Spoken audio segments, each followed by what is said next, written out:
Keith Horner is with us today. He's the superintendent out at Apollo. A lot of things going on out there. We were just talking about, I know a lot of programs, especially adult programs, you're trying to make them more convenient for adults who have busy schedules, and that falls into what you're offering for the LPNs. Yeah, so we started this last year. We have a traditional model that has obviously been well received for many years, which is about 11 months, but it's 5 days a week. It was really difficult for those folks to maybe work if they have to work or that fit work in their lifestyle.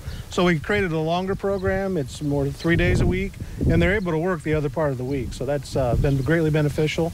And again, we're just trying to be able to meet the needs of the economy that we have and meet the needs of the students that want to get into the medical field. So it's really beneficial. Well, and meeting the needs of the hospitals because they're struggling finding people right now. Very much so, yeah. There's still a great need. Hospitals, nursing homes, whatever you look at, there's a great need in the medical field. Trying to crank them out. All right. The other area that's seeing a need in hiring, probably everybody.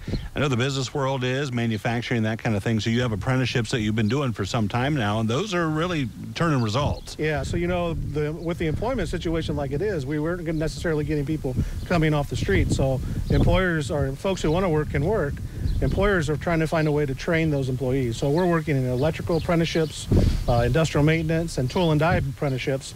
And those are true apprenticeships registered through the state of Ohio. So they're a long-term training program. You come out as a journeyman, and it's been a great asset for us as well. It's funny to think because back in the 50s, 60s, 70s, early 80s, that was a big deal, apprenticeships, and then they kind of faded away. What's brought back that? Is it just the fact that there really a need for hiring people out there? Yeah, I think there is a need, and I think employers are trying to, they're getting employees who maybe don't have the skills that they need, and this is a way they can learn on the job and then also get a little support with us, in a classroom or a lab type setting.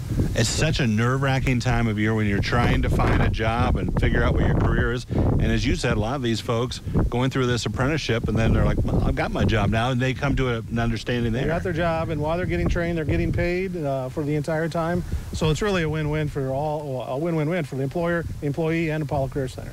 One of the things you guys focus on out there program-wise is public safety, and you've got some grant money that's helping out there. Yeah, we're really thankful to Senate President Huffman and Speaker of the House Cupp for their support in giving, granting us and advocating for us for some capital dollars, which we were awarded $2.5 million for a new public safety building. So that'll be coming up in the next couple years, and we're really excited about that. We work with over 140 fire departments regionally, so it's a great benefit to the communities in terms of training firefighters and other public safety, like police officers as well. Most places anymore don't have a grant writer. I'm assuming that's responsibilities that fall on all of you. Yeah, it's a shared responsibility. We kind of put our heads together and do our best. So. Yeah, write things out. Yeah. Levy renewal, we'll see something on the ballot there. Yeah, we have a 10-year maintenance renewal levy that will be on the ballot in November. The community's generously supported that the first time. It is not a mill, not a half a mill. It's 0.19 of a mill, right? Because we're spread out so much. It brings in about $400,000. Pays for things like HVAC, windows.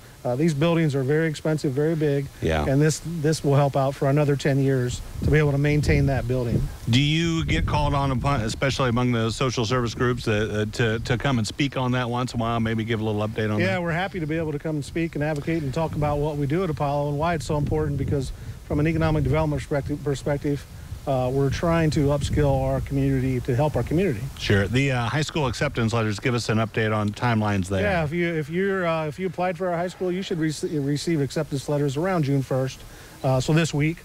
And we're excited to get a very large group of incoming juniors in. Yeah. Oh, yeah. Any idea? Do you get a sense yet?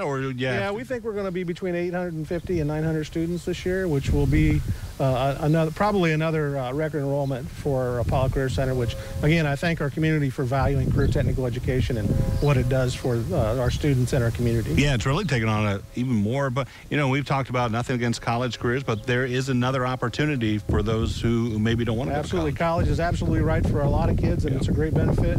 But not going to college is not a lesser path. Right. It's an equal path and a very profitable one for some of these students. Yeah, they've had good success. Thank you so much, Keith. We appreciate it. Thank you for having me on. Good seeing you. Now, medical news coming up next on Noon Edition.